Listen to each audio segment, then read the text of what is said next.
Good morning, student. Next topic is your in plus one accountancy, chapter number 5, international financial reporting standard. इससे पहले आप लोगों ने IAS के बारे में पढ़ा है. ठीक है, आईएएस की डिटेल आपने पिछले चैप्टर में पढ़ ली है. इसी टॉपिक के अंदर accounting standards and international financial reporting standard के अंदर इंटरनेशनल अकाउंटिंग स्टैंडर्ड कमेटी के बारे में आपने जान लिया. अब हम पढ़ने जा रहे हैं इंटरनेशनल फाइनेंशियल रिपोर्टिंग स्टैंडर्ड के बारे में. देखिए, आपको बता देते हैं कि international financial reporting standard chapter number 5.4 page के ऊपर गिवन है. कहते हैं कि इंटरनेशनल फाइनेंशियल रिपोर्टिंग स्टैंडर्ड का मतलब है जो पूरे संसार के अंदर एक ही सिस्टम को लेकर के चलता है, एक ही सिस्टम फॉलो कर रहा है.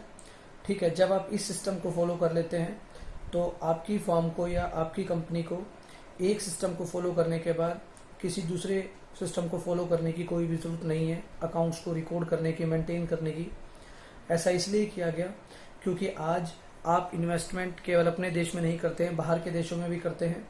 ठीक है, और अपनी फर्म का कंपैरिजन विदेशी कंपनियों के साथ भी करते हैं.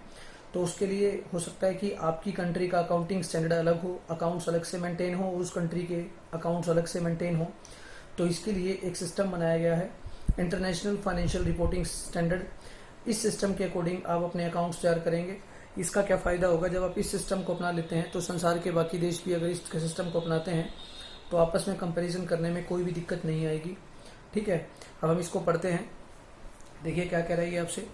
कहता है the term IFRS refers to international financial reporting standard issued by international accounting standard board, जो कि IASB बोर्ड ने ही इसको इशू किया है. IFRS यानी कि international financial reporting standard also cover a wide range of international accounting standard issued by the international accounting standard committee. IFRS के अंदर इंटरनेशनल अकाउंटिंग स्टैंडर्ड, जो कि आपने पढ़ा था 1979 में बनाया गया था, द्वारा बनाए गए जितने भी लगभग मैक्सिमम जितने भी रूल्स हैं वो वही रूल IFRS फॉलो कर रहे हैं. कुछ रूल हैं जो इससे अलग हैं, अभी हम उनके बारे में पढ़ते हैं. फिर से बोल रहा हूँ एक बार. IFRS also cover a wide range of international accounting standard issued by the International Accounting Standard Committee. IFRS IAS के बहुत सारे जो स्टैंडर्ड है उनको फॉलो कर रहा है. क्लियर. तो इसमें कुछ बता रहा है. अजम्पशन इन IFRS की अजम्पशन क्या है. सबसे पहले बोलता है कि गोइंग कंसर्न अजम्पशन. IFRS मानता है कि बिजनेस कंटिन्यू चलता रहेगा और IAS इंटरनेशनल अकाउंटिंग स्टैंडर्ड भी इसी सिस्टम को मानता है. आपका पहला कंसेप्ट है, आपने पहला प्रिंसिपल पढ़ा है. It is assumed that the life of the business is infinite, बहुत लंबी है. The entity will continue to exist for an indefinite period in the future. जो आपका एंटिटी यानी कि बिजनेस है वो लंबे समय तक काम करता रहेगा. इसी के बेस पर ही आप करंट एसेट और नॉन करंट एसेट का और करंट लाइबिलिटी का और नॉन करंट लाइबिलिटी को अलग अलग डिवाइड करते हैं, गोइंग कंसर्न कंसेप्ट के बेस पर ही. तो IFRS भी उस सिस्टम को फॉलो कर रहा है. दूसरा बोलता है accrual assumption. As per the assumption transaction are recorded on accrual basis. आपने पढ़ा है कि इंटरनेशनल अकाउंटिंग स्टैंडर्ड भी एक्रूवल बेसिस के ऊपर ही पड़ता है. चाहे पेमेंट बाद में हो कोई बात नहीं, अगर सर्विस आज यूज हो गई है तो हम उसका रिकॉर्ड कर लेंगे, कैश के ऊपर डिपेंड नहीं करता है. As and when they occur and the date of settlement is immaterial. कहता है जब भी आपने ट्रांजेक्शन कर लिया है उसी दिन रिकॉर्ड किया जाएगा. आपने कैश कब दिया इस बारे में कोई मैटर नहीं करता है ये. ठीक है, तो कहता है date of settlement is immaterial. तीसरा बोलता है मेजरिंग यूनिट अजम्पशन. ये सबसे बड़ा डिफरेंस है. Measuring unit assumption international accounting जो स्टैंडर्ड है वो कहता है कि हम लोग अपनी एसेट को जिस हिस्टोरिकल कॉस्ट के बेस पर मान के चलते हैं, किताबों में उसी चीज पर दिखाते हैं जितने का हमने परचेज किया है. यानी कि आज से 10 साल पहले अगर आपने कोई एसेट परचेज की है तो आप उसके ऊपर हर साल डेप्रिसिएशन लगाने के बाद उस एसेट को अपने बैलेंस शीट में शो करते हैं. लेकिन IFRS कहता है कि हम ऐसा नहीं करते हैं. IFRS कहता है कि आज के दिन जो मार्केट वैल्यू है, चाहे वो कम है या ज्यादा है, हमें उस सिस्टम को फॉलो करना है. बस यही फर्क है मेनली. कहता है measuring unit is the current purchasing power. It means that the assets are not shown in the balance sheet at historical cost, but they are shown at current or fair value. In other words, assets are shown at the amount that would have been paid if the same asset has been acquired currently. Similarly, liability are shown at the amount that would be required to settle them. यही कहना चाहता है कि आज अगर आप किसी की पेमेंट कर रहे हैं तो उसी वैल्यू को ही ये लेकर के चलता है। नेक्स्ट बोलता है constant purchasing power assumption. This assumption required that the value of capital be adjusted to inflation at the end of the financial year. तो कहता है कि इन्फ्लेशन का मतलब हो गया रेट्स का लगातार से बढ़ना। जो फाइनेंशियल ईयर का एंड आएगा उस एंड के समय में ही अपनी कैपिटल को क्या किया जाएगा, तय किया जाएगा कितना है। तो ये थी आपकी अजम्पशन इन IFRS international financial reporting standard की, कि एक तो ये गोइंग कंसर्न कंसेप्ट को लेकर चलता है, दूसरा एक्रूवल अजम्पशन लेकर के चलता है, measuring unit is the basic difference between the IFRS and IAS, and the fourth one is constant purchasing power assumption. कहता है कि नीड फॉर IFRS, आपको IFRS की नीड क्यों हुई, आवश्यकता क्यों हुई, बताता हूँ। इसलिए हुई थी, मैंने अभी एक्सप्लेन भी किया था कि हर कंट्री का अकाउंटिंग स्टैंडर्ड डिफरेंट होता है। इसलिए जब भी आप कभी विदेशों से कोई भी ट्रांजैक्शन करते हैं, या बिजनेस विदेशी कोई आपके देश में भी इन्वेस्ट करना चाहता है या आप किसी और देश में इन्वेस्ट करना चाहते हैं, तो उस समय आपके देश का अकाउंटिंग स्टैंडर्ड और जिस देश में आप इन्वेस्ट करना चाहते हैं उनका अकाउंटिंग स्टैंडर्ड अलग अलग होगा। तो इन दोनों में डिफरेंस हो जाएगा, दो को तैयार करने में कॉस्ट भी ज़्यादा लगेगी और दोनों का रिकॉर्ड भी अलग अलग शो करेगा। तो इसलिए एक कॉमन सिस्टम बना दिया गया जिसका नाम रख दिया IFRS। ठीक है, आइए पढ़ते हैं। Each country has its own set of rules and regulations for accounting and financial reporting. Hence, when enterprise decided to raise capital from abroad, the rules and regulation of that country will appear. The rules and regulation of that country will apply, and there will be differences in the financial reporting in the foreign country as compared to its own country. Hence, a strong need was felt for adoption of IFRS as it would bring uniformity, क्योंकि ये एक रूपता लेकर के आता है, uniformity लेके आता है, कंपेरेबिलिटी, आपस में कंपेरिजन भी पॉसिबल है दो कंट्रीज का, ट्रांसपेरेंसी, बिल्कुल सही ट्रांसपेरेंसी रहेगी, किसी प्रकार की कोई बात छिपाई नहीं जाएगी क्योंकि इस सिस्टम को फॉलो कर लिया, and adaptability in the financial statement, और उसको आसानी से अडेप्ट भी किया जाएगा। The need for IFRS arise from the following reasons. अब इसी पॉइंट को इसने एक एक करके आगे डिफाइन किया है। पहला बोलता है easy access to capital to global capital market. Global का मतलब अंतर्राष्ट्रीय कैपिटल मार्केट, जहां से हमारे को लंबे समय के लिए पैसा चाहिए होता है, उसको बोलते हैं कैपिटल मार्केट। एक होती है मनी मार्केट, जहां से हमारे को एक साल से कम समय के लिए पैसा चाहिए, उसको मनी मार्केट बोलते हैं। दूसरा कैपिटल मार्केट, जहां पर लंबे समय के लिए जब पैसा बोरो करते हैं हम लोग, तो कहता है easy access to global capital market. जब आप IFRS सिस्टम के अकॉर्डिंग अपने अकाउंट्स मेंटेन कर लेते हैं, क्योंकि जब भी कोई देश आपको लोन देगा या कोई इन्वेस्टर आपको पैसे देगा, तो वो क्या करेगा, पहले आपके अकाउंट्स को चेक करेगा और ये देखेगा कि आपने अकाउंट्स को किस सिस्टम के अकॉर्डिंग मेंटेन किया है। तो कहता है easy access to global capital market. जब आप IFRS सिस्टम को फॉलो करते हैं तो ग्लोबल मार्केट में आप आसानी से पहुंच जाते हैं, आपकी पहुंच बड़ी आसानी से होती है और आपको पैसे बड़े आसानी से मिल जाते हैं। कहता है capital market have now become global and companies are now in position to access the fund globally. Capital market have now become global, आज कैपिटल मार्केट ग्लोबल हो गई है, बहुत सारे देशों का आपस में उसके साथ ट्रांजेक्शन रहता है। And company are now in a position to access the fund globally, और कंपनी आज जो है ना विदेशों से इस पोजीशन में आ गई है कि विदेशों से पैसा ले सके, या विदेशी कंपनी तो विदेशों तक आसानी से पहुंच सके। But investor all over the world rely on financial statements prepared on the basis of IRS। लेकिन जो आपको पैसा देगा, यानी कि इन्वेस्टर है, वो ऑल ओवर द वर्ल्ड, पूरे संसार में, रिलाई का मतलब डिपेंड करता है on financial statements prepared on the basis of IFRS। अगर आपने IFRS सिस्टम से अकाउंट्स को मेंटेन किया है तो वो इस चीज़ के ऊपर डिपेंड करेगा। IFRS based financial system are now a prerequisite. जो IFRS बेस्ड सिस्टम है अकाउंट्स को तैयार करने का, are now a prerequisite, यानी कि पहली कंडीशन है for the enterprises seeking to raise overseas fund. अगर आज आपको विदेशों से पहले पैसा चाहिए तो सबसे पहली जो रिक्वायरमेंट है वो ये है कि आपने अकाउंट्स IFRS सिस्टम के अकॉर्डिंग तैयार किया हो, तभी आप लोग ग्लोबल मार्केट तक आसानी से पहुंच पाएंगे और आपको आसानी से पैसा मिल पाएगा। इसलिए हमारे को IFRS सिस्टम से अकाउंट तैयार करने की आवश्यकता है, नीड है। दूसरा, इजी टू मेक कंपैरिजन, आपस में कंपैरिजन भी तभी पॉसिबल है। International investor would like to compare financial statement based on the internationally accepted set of accounting standard. कहता है international investor would like to compare, वो कंपेयर करना चाहता है financial statement based on internationally accepted set of accounting standard, यानी कि जो international level पर अकाउंटिंग स्टैंडर्ड सेट किए हुए हैं उसी के बेस पर ही इन्वेस्टर आज क्या करना चाहता है, कंपेयर करना चाहता है कि आपने इस IFRS सिस्टम के अकॉर्डिंग अकाउंट्स मेंटेन करे हैं या नहीं करे हैं। It improves the ability of investor It improves the ability of investor to compare their investment on a global basis and thus lower their risk of error of judgment.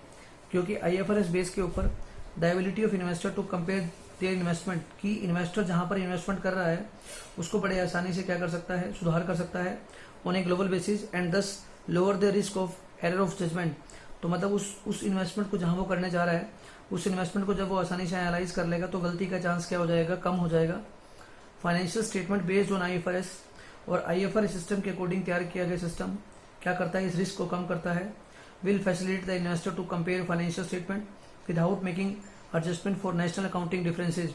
क्योंकि जब हम national accounting मतलब हम अपने देश में जिस system को फॉलो कर रहे हैं उसको तो अपने आप ही खत्म कर देगा, ठीक है। तो इस तरीके से आसानी से क्या कर सकता है, कंपेयर कर लेगा वो इन्वेस्टर और फिर उस कंपनी में पैसा लगा सकता है, उस देश में पैसा लगा सकता है। तीसरा बोलता है uniformity in financial reporting. Uniformity का मतलब फाइनेंशियल रिपोर्टिंग एक जैसी होती है। The adoption of IFRS bring uniformity, comparability and transparency in financial statement.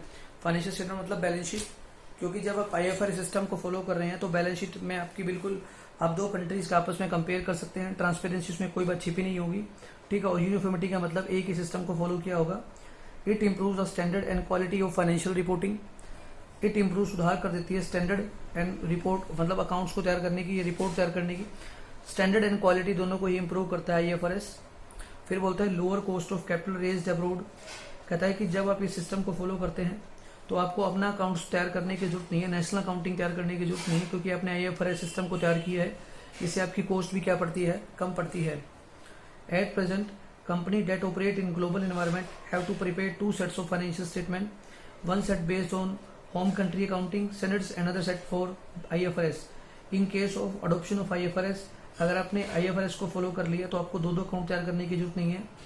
It will have to prepare only one set of financial statement and thus the cost of raising funds from the abroad will be minimise.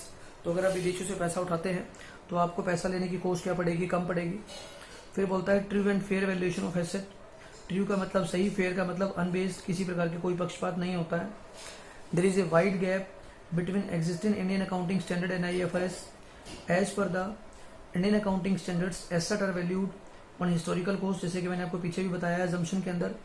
Where as per the IFRS asset are reported at fair value, the estimated value at which the asset could be sold in the market. Adoption of IFRS would provide a uniform basis for the reporting of true and fair value of asset.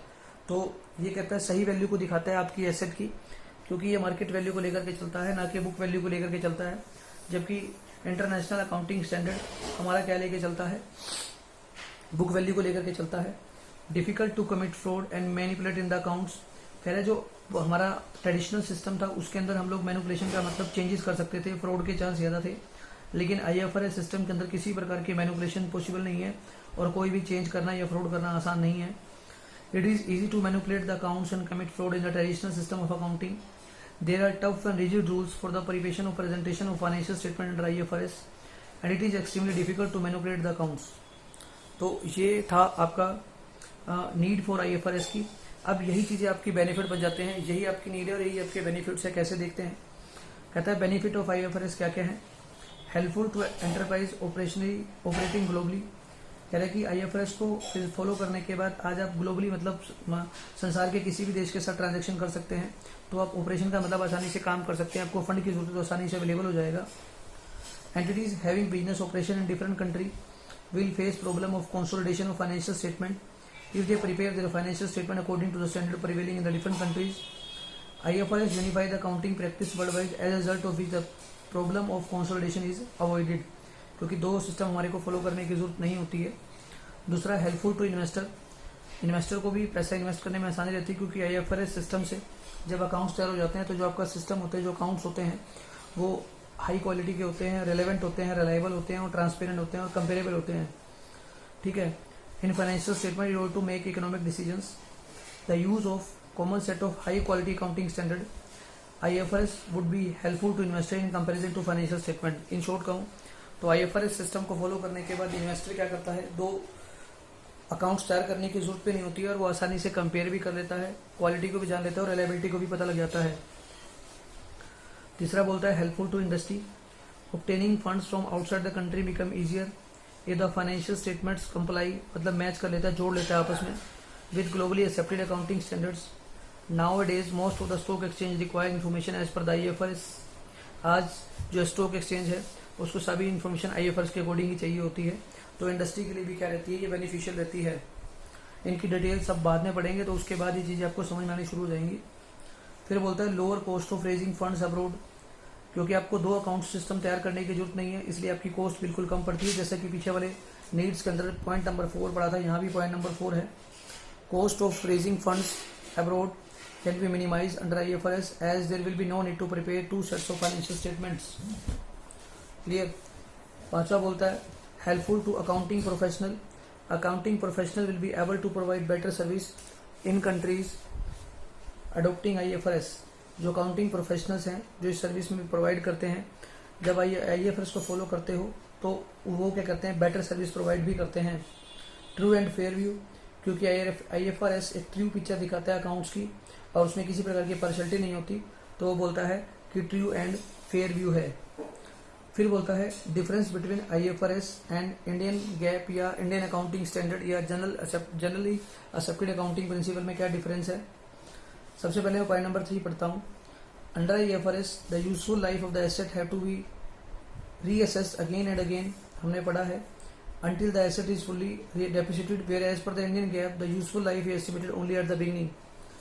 ठीक है, आप Indian accounting system में अपनी assets को शुरू से ही valuation करते हैं, लेकिन IFRS में आप हर समय बार बार वैल्यूएशन करते हैं। ठीक है, under IFRS depreciation is not calculated on the total cost of the asset but on the cost of significant component of the asset. For example, in case of a truck, the depreciation may be calculated separately for its wheels and the main body of the truck separately. However, as per the Indian accounting standard, depreciation is calculated on the total value of the assets. Clear? यही फर्क है IFRS में और accounting standard के अंदर कि वो क्या कहता है कि व्हील्स के ऊपर अलग से डेप्रिसिएशन लगाएगा और जो ट्रक की मेन बॉडी है उसके ऊपर अलग अलग लगाएगा और आज की वैल्यूएशन के हिसाब से लगाएगा। लेकिन इंडियन स्टैंडर्ड क्या करता है, जिस दिन उसको खरीदा था उसी एसेट के ऊपर डेप्रिसिएशन हर साल लगाता है।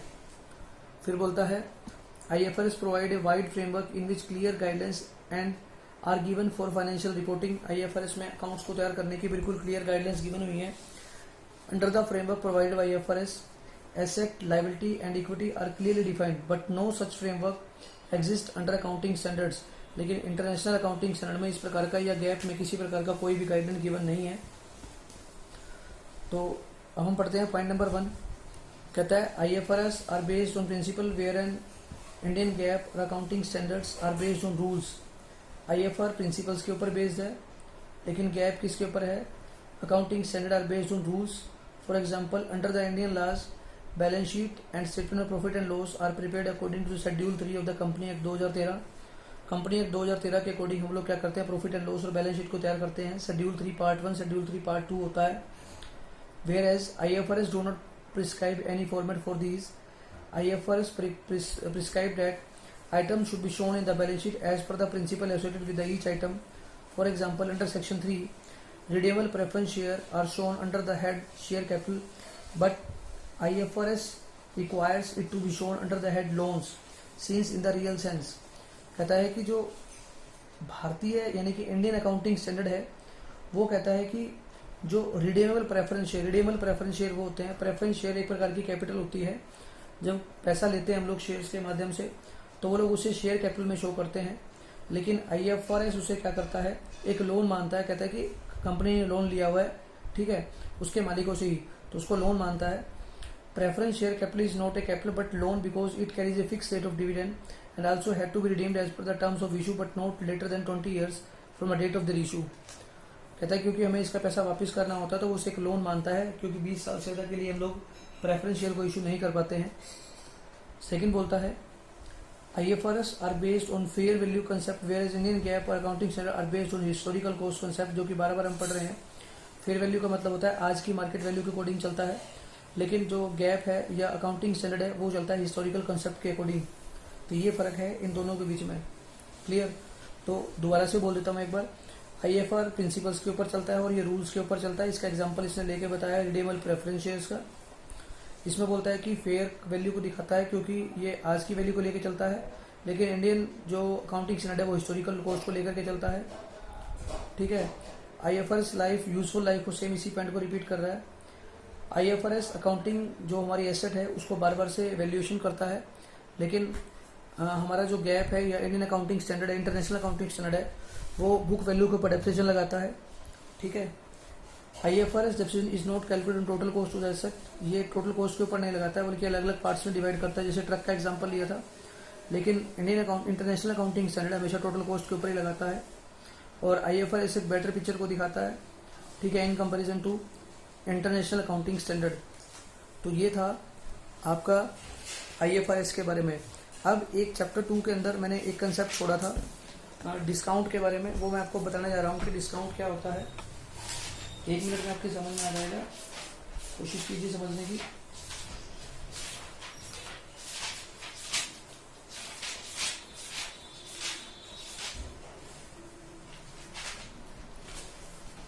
देखिए, कहता है डिस्काउंट।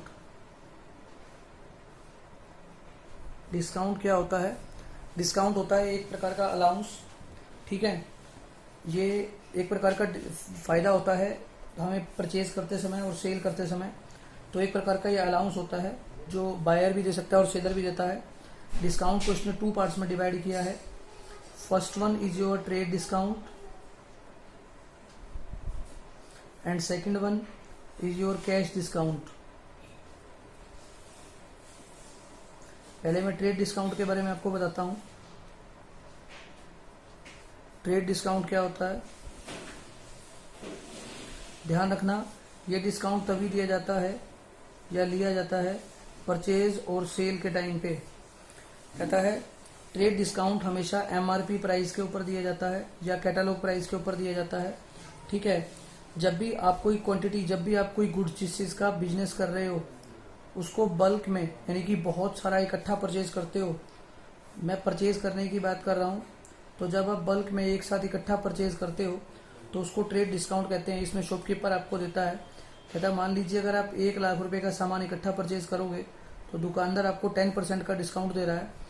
ये हमेशा MRP के ऊपर होगा। MRP 1 लाख है, उसके ऊपर 10% आपको डिस्काउंट दिया, तो आपको डिस्काउंट निकालना आता है 1 लाख मल्टीप्लाई में 10/100 यानी कि रेट ऑफ डिस्काउंट। ठीक है, तो 10,000 रुपये का आपको डिस्काउंट मिला, यानी कि वो सामान आपको 1 लाख वाला 1 लाख में से 10,000 रुपये लेस करके 90,000 रुपये में मिला। तो इसको हम क्या बोलते हैं? Trade discount. दूसरा जो डिस्काउंट बताया था मैंने, कैश डिस्काउंट बताया था। कैश डिस्काउंट आपको तब मिलता है जब आप लोग प्रॉम्प्ट पेमेंट करते हैं। प्रॉम्प्ट का मतलब होता है इमीडिएट पेमेंट करते हैं। जब आप बहुत जल्दी पेमेंट करेंगे तो आपको ये डिस्काउंट दिया जाएगा। सबसे पहले ट्रेड डिस्काउंट माइनस होगा और उसके बाद ट्रेड डिस्काउंट के बाद कैश डिस्काउंट की काउंटिंग होगी। एक शॉपकीपर ए है, मान लीजिए ए ने बी को गुड सेल किया, ये कितने का बेचा? उसने 90,000 का सेल कर दिया। ट्रेड डिस्काउंट को लेस करने के बाद ए बी से कहता है कि आप अगर मुझे अभी पेमेंट करेंगे तो मैं आपको 5% का डिस्काउंट और दूंगा। ठीक है, तो मतलब जल्दी पेमेंट के लिए आपको 5% का डिस्काउंट और देगा, वरना आप क्रेडिट पे भी ले जा सकते थे। तो 90,000 का 5% हो गया आपका 4,500। तो दुकानदार ने आपको छूट दी, एक तरह का अलाउंस दिया, फायदा दिया। अब आपको 90,000 पे नहीं करने, बल्कि 90,000 में से 4,500 लेस करने के बाद 85,500 रुपीज आपको क्या करने हैं? पे करने हैं। तो ये था आपका कैश डिस्काउंट। क्लियर? तो ट्रेड डिस्काउंट आपको दिया जाता है जब आप कोई सामान बल्क में परचेज करते हो, इकट्ठा परचेज करते हो, तब शॉपकीपर आपको देता है। जैसे ही आपका बिल बन गया 90,000 का, अगर आप दुकानदार कहते हैं कि आप मुझे अभी पेमेंट करते हैं तो मैं आपको 5% का और डिस्काउंट दूंगा। तो जल्दी पेमेंट की रिकवरी के लिए जो डिस्काउंट आपको दिया जाता है उसको हम लोग कैश डिस्काउंट कहते हैं। मैं बुक में भी आपको रीड करके बता देता हूँ एक बार। आप चैप्टर नंबर 2 निकाल लीजिए। ठीक है, कहता है इट इज ए रिबेट और an allowance given by the seller to the buyer, जो कि सेलर एक बायर को देता है। Trade discount, when discount is allowed by seller to his customer at a fixed percentage on the list price of the goods, it is called trade discount. When discount is allowed by the seller to his customer at a fixed percentage on the list price of the goods, it is called trade discount. It is not recorded in the book. सबसे important बात यह है कि किताबों में record नहीं किया जाता है। और when discount is allowed to the customer for making prompt payment it is called cash discount. If a seller allows 2% discount, ठीक है, within a week it is called cash discount. It is always record in the books of account, और इसको किताबों में हमेशा record किया जाता है। यही फर्क है दोनों में। ट्रेड डिस्काउंट को रिकॉर्ड नहीं किया जाता है और कैश डिस्काउंट को रिकॉर्ड किया जाता है। ट्रेड डिस्काउंट MRP पर दिया जाता है और कैश डिस्काउंट प्रॉम्प्ट पेमेंट के लिए दिया जाता है।